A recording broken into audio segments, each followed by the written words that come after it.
Hello students, आज की इस वीडियो में हम क्लास 10th का वर्कशीट नंबर करने जा रहे हैं 26। ये हमारी साइंस की वर्कशीट है, डेटेड 8 सितंबर 2021। तो इसमें आज जो हमारा टॉपिक है वो है मेटल एंड नॉन मेटल। तो आपको बता दूं कि एक एलिमेंट जो होता है, एलिमेंट्स को हम दो पार्ट्स में बेसिकली डिवाइड करते हैं। बेसिकली एलिमेंट्स तीन पार्ट में होता है, बट मोस्ट लाइकली मेटल्स और नॉन मेटल्स में हम डिवाइड करते हैं। बाकी बचा जो कुछ एलिमेंट्स जो रह जाते हैं उन्हें मेटलॉइड्स कहते हैं। तो यहाँ पर आप देखेंगे, हम यहाँ पर जो बेसिकली बात करने जा रहे हैं एलिमेंट्स के अंदर मेटल्स एंड नॉन मेटल्स के बारे में।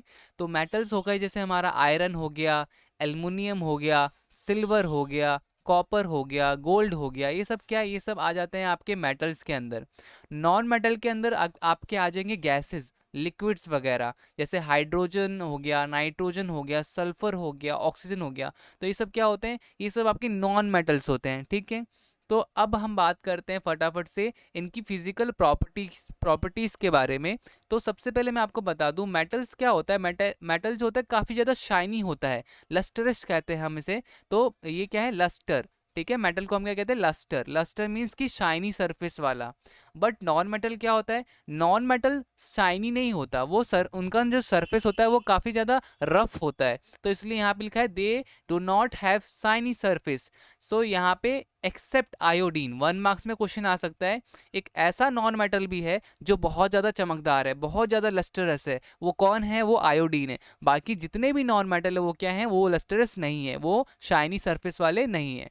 अब हार्डनेस की बात करें तो मोस्ट लाइकली सारे के सारे जितने भी आपके मेटल्स होते हैं वो क्या होते हैं? तो वो आपके हार्ड होते हैं, काफ़ी ज़्यादा हार्ड। बट अगर मैं बात करूं कि कुछ ऐसे भी हैं जैसे आपका सोडियम हो गया, लिथियम हो गया, पोटेशियम हो गया, ये सब इतने ज़्यादा सॉफ्ट होते हैं कि इनको आप आराम से नाइफ के थ्रू कट कर सकते हो। तो यही हार्डनेस के बारे में बोला जा रहा है मेटल्स में कि हार्डनेस क्या होती है। तो हार्डनेस में ये हार्ड होते हैं, मगर ये इनके तीन जो हैं ये काफ़ी ज़्यादा सॉफ्ट हैं।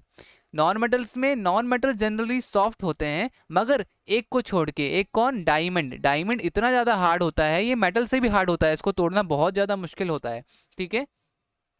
तो आई होप आपको क्लियर हो गया कि मेटल लस्टर होते हैं, चमकीले होते हैं, नॉन मेटल चमकीले नहीं होते। किसको छोड़ के? आयोडीन को छोड़ के। मेटल्स आपके हार्ड होते हैं, किनको छोड़ के? सोडियम, लिथियम, पोटेशियम को छोड़ के। और यहाँ पर आपका डायमंड को छोड़ के नॉन मेटल सारे के सारे सॉफ्ट होते हैं। स्टेट की बात करते हैं कि स्टेट मीन्स हो गया आपका basically solid, liquid and gas. तो ये जो होता है मेटल आपका वो बेसिकली सॉलिड फॉर्म में होता है। किसको छोड़ के? एक मरकरी को छोड़ के। मरकरी के एक ऐसा मेटल है, एक एक ऐसा धातु है जो कि लिक्विड फॉर्म में होता है। मतलब कि आप कह सकते हो काफ़ी ज़्यादा लिक्विड, मेटल लिक्विड फॉर्म में होता है। तो ये हो गया आपका। और इसमें क्या है? Non metal exist as solid और गैस एक्सेप्ट ब्रोमाइन। ब्रोमाइन क्या है? ब्रोमाइन एक ऐसा नॉन मेटल है जो लिक्विड फॉर्म में कन्वर्ट होता है, ठीक है। मेलेबिलिटी की बात करते हैं। मेलेबिलिटी क्या है? मेलेबिलिटी बच्चों एक प्रॉपर्टी है। मेलेबिलिटी मतलब कि जहाँ पे मेटल को बीट करके हम थीन शीट में, पतली पतली शीट्स में कन्वर्ट कर सकते हैं, उसको बीट करके। बीटन मतलब होता है पीटना, हथौड़े से पीट पीट के हम उसे क्या कर सकते हैं? एकदम पतला कर सकते हैं। नॉन मेटल्स को हम ऐसा नहीं कर सकते। अगर हम उसको पीटेंगे या फिर बीट करेंगे तो क्या होगा? वो टूट जाएगा, मगर वो शीट में कन्वर्ट नहीं होगा। डक्टिलिटी क्या होता है? डक्टिलिटी होता है बेसिकली एक ऐसी प्रॉपर्टी जहां पर हम मेटल को वायर की फॉर्म में कन्वर्ट करते हैं, तार की फॉर्म में कन्वर्ट करते हैं। So metal can be drawn into thin wire, ductility, ठीक है। Non metal are non ductile. तो यहाँ पे देख रहे हो ये बेसिकली नॉन मेटल्स ना ही डक्टाइल होते हैं ना ही मेलेबल होते हैं। अब conduction of heat and electricity. अब मेटल्स जो होते हैं, metals are generally good conductor of heat and electricity except PB and mercury. तो मर्क्यूरी एंड पीबी को छोड़ के, मतलब कि मरकरी जो होता है और लीड जो होता है वो गुड कंडक्टर नहीं है, उनसे इलेक्ट्रिसिटी पास नहीं होती है। और अगर हम बात करें नॉन मेटल की, non metals are generally poor conductor of heat and electricity except graphite. Graphite जो होता है आपका बेसिकली आपका काफ़ी अच्छा कंडक्टर होता है हीट का और इलेक्ट्रिसिटी का। और इसको कई तरह के आपके इलेक्ट्रिकल पार्ट्स में यूज़ किया जाता है। डेंसिटी की बात करते हैं। डेंसिटी क्या होती है? Density generally have high density and high melting point accept sodium and potassium. तो ना इनकी डेंसिटी, डेंसिटी मतलब भराव, ठीक है, तो ये काफ़ी ज़्यादा भारी होते हैं और उनका मेल्टिंग पॉइंट भी काफ़ी ज़्यादा होता है। बट नॉन मेटल्स में क्या होता है, नॉन मेटल्स आपका आपने देखा होगा, आप सिंपल सी बात है, एक लोहा ले लो, लोहे को पानी में फेंको वो डूब जाएगा क्योंकि उसकी डेंसिटी क्या है, काफ़ी ज़्यादा हाई होती है। बट वही अगर आप लकड़ी के टुकड़े को फेंकोगे तो वो नहीं गिरता, क्यों? क्योंकि उनकी डेंसिटी काफ़ी लो होती है, उनका मेल्टिंग पॉइंट काफ़ी लो होता है। ठीक है, सोनोरस, सोनोरस ये आम रस जैसा मिलता हुआ लग रहा है आपको, बट नहीं, ये सोनोरस मतलब होता है कि मेटल की एक प्रॉपर्टी का नाम है जिसमें मेटल जो होता है साउंड प्रोड्यूस करता है। जब दो मेटल्स आपस में टकराते हैं तो साउंड प्रोड्यूस करता है। अब आप अगर किसी बर्तन को फेंकोगे तो बहुत तेज आवाज आती है, बस वही किसी लकड़ी के टुकड़े को फेंकोगे तो वो हल्की सी आवाज आके रुक जाएगा, मगर वो काफी देर तक बर्तन के बजने की आवाज आती है हमें। सो लिखा हुआ है कि metals produce a sound on striking a hard surface, और यहाँ लिखा है मेटल प्रोड्यूस अ साउंड, ये यहाँ पे इन्होंने गलत कर दिया, ये non metals can not produce striking sound, यहाँ पे आपको लिखना होगा। ठीक है, आगे देखते हैं, केमिकल प्रॉपर्टीज देख लेते हैं अब हम फटाफट से। तो केमिकल प्रॉपर्टीज में क्या क्या है, सबसे पहले है कि मेटल को अगर हम एयर के साथ रिएक्ट करेंगे तो क्या बनेगा, तो मेटल ऑक्साइड बनेगा। ये सबसे पहली प्रॉपर्टी आप लिख लेना कि मेटल और ऑक्सीजन को आपस में रिएक्ट करवाया तो मेटल ऑक्साइड बन गया।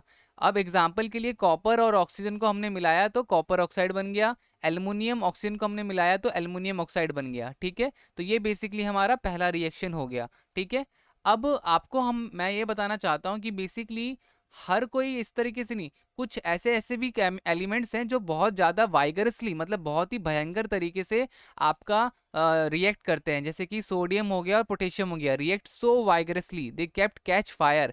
इवन जब ये आपका एयर के साथ रिएक्ट करते हैं तो इनमें आग लग सकती है, इसलिए हम इसे क्या करते हैं, इसलिए हम इसको केरोसिन ऑयल में इमर्ज करके रखते हैं, डुबो के रखते हैं, ताकि ये एयर के कांटेक्ट में ना आए। Magnesium, aluminium, zinc and PB react slowly with air, तो ये सब क्या, ये सब काफ़ी स्लोली रिएक्ट करते हैं, तो इनमें आग नहीं पकड़ती। These elements covered with a thin layer of oxide. अब आयरन की बात करें, iron does not burn on heating but iron filing burn vigorously. तो आयरन जो होता है वो बेसिकली रिएक्ट नहीं करता, बट आयरन फाइलिंग रिएक्ट करेगा, आयरन के छोटे छोटे रिएक्ट करेंगे। Cu, copper does not burn but it's coated with black copper oxide, copper जलता नहीं है बट हाँ वो उसमें काली परत लग जाती है, वो भी रिएक्ट करता है। Silver Au do not react with oxygen, तो ध्यान रखना ऐसे कौन से दो एलिमेंट्स है जो रिएक्ट नहीं करते, तो सर सिल्वर हो गया और गोल्ड हो गया, which is do not react with oxygen, ये दोनों ऑक्सीजन से रिएक्ट नहीं करते हैं। ठीक है, अब हम बी बात करते हैं। अगर किसी का रिएक्शन होता है, reaction of metal with water, अगर हम किसी मेटल को वाटर में मिला दें तो क्या होगा, तो वो मेटल ऑक्साइड और हाइड्रोजन बनेगा। और कभी कभार ऐसा होता है कि कुछ एलिमेंट्स इतने ज़्यादा रिएक्टिव होते हैं कि वो मेटल ऑक्साइड बनने के बाद फर्दर फिर वाटर से रिएक्ट करते हैं और मेटल हाइड्रोक्साइड बनाते हैं। तो बेसिकली यहाँ पे क्या होगा, रिएक्ट स्टीम ओनली। अब यहाँ पे हमसे पूछा गया है कौन कौन सा किससे रिएक्ट करता है, तो कुछ जो होते हैं एलिमेंट्स वो तो आपका नॉर्मल पानी से, ठंडे पानी से भी रिएक्ट कर जाते हैं। ये देखो, रिएक्ट विथ कोल्ड वाटर, कौन कौन कोल्ड वाटर से रिएक्ट करता है, तो वो है सोडियम, पोटेशियम, कैल्शियम। ये तीनों एलिमेंट ऐसे हैं जो ठंडे पानी में आग लगा देते हैं, ठंडे पानी में अगर आप इन इन एलिमेंट्स को डाल दो तो आग लग जाती है। फिर इसके बाद आते हैं थोड़े से जिनके थोड़े नखरे ज़्यादा हैं, इनको रिएक्शन करवाने के लिए स्टीम वाटर चाहिए होता है, भाप वाला पानी। भाप वाला पानी अगर इनको मिलेगा तो ये क्या हो सकते हैं, तब ये एल्युमिनियम, आयरन और जिंक रिएक्ट कर सकते हैं। फिर बात करते हैं कि ये एक एलिमेंट ऐसा है मैग्नीशियम, जो कि गर्म पानी से रिएक्ट करता है। गर्म पानी मतलब गर्म पानी होगा और मैग्नीशियम डालोगे तब रिएक्शन होगा, नहीं तो नहीं होगा। ठीक है, ध्यान रखना।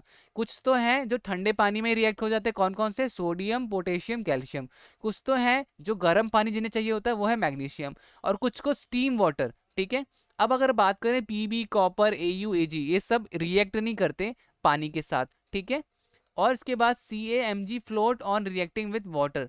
तो यहाँ पे कैल्शियम मैग्नीशियम में क्या होता है कि वाटर ना बबल्स निकलने लगते हैं, मगर ऐसा कुछ होता नहीं। ये कुछ एग्जांपल्स दे रखे हैं उसी रिएक्शन के, सोडियम और वाटर का, मैग्नीशियम और वाटर, एल्युमिनियम एंड वाटर, तो ये इनके एग्जांपल्स हैं। देखो सोडियम जो होता है काफ़ी ज़्यादा वाइगरसली रिएक्ट करता है, तो वहाँ पे हीट, आग भी लग जाती है। ठीक है, आगे बात करते हैं एम्फोथेरिक ऑक्साइड।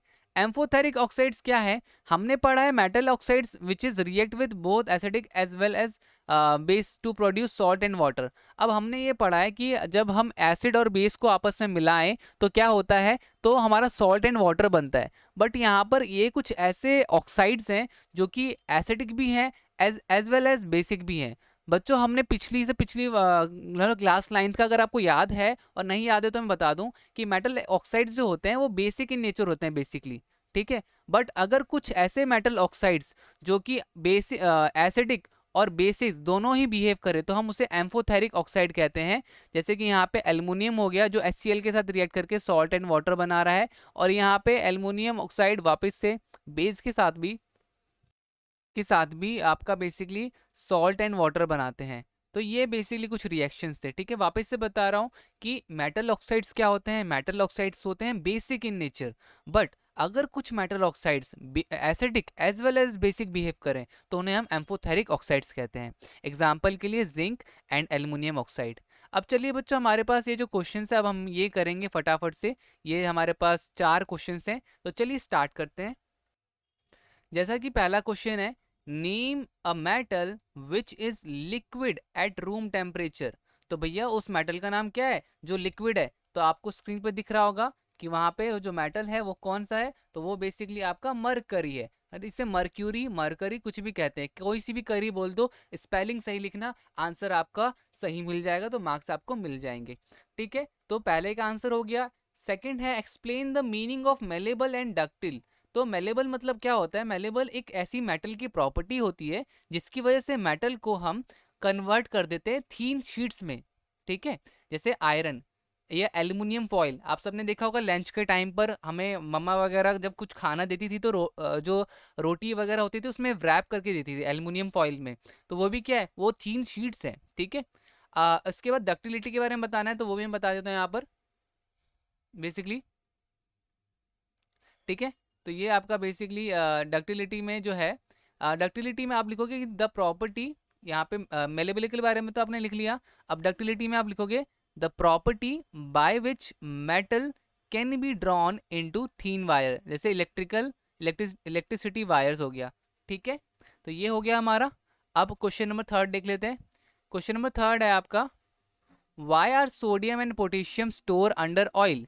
तो सोडियम एंड पोटेशियम को क्या पानी के सॉरी तेल के अंदर क्यों रखा जाता है? ताकि वो रिएक्ट ना करे, ठीक है। So sodium potassium metals are very reactive, so they store in under oil, ठीक है। वो बहुत ज़्यादा रिएक्टिव होते हैं तो उन्हें पानी तेल में डाला जाता है, नहीं तो अगर वो रिएक्ट करेंगे तो आग लग सकती है। क्वेश्चन नंबर 4 देखते हैं, 4th एंड लास्ट क्वेश्चन हमारा, what are the amphoteric oxide, give 2 example. So metal oxide which react with both acidic as well as base to produce salt and water are called amphoteric oxide. Example में zinc and aluminium. So guys यहाँ पर हमारा पूरा का पूरा worksheet हो गया complete. अगर आपको वीडियो अच्छे से समझ में आई हो तो वीडियो को लाइक ज़रूर कीजिएगा एंड चैनल को सब्सक्राइब ज़रूर कीजिएगा, ठीक है। सो मिलते हैं अगली वीडियो में, तब तक के लिए bye bye and take care.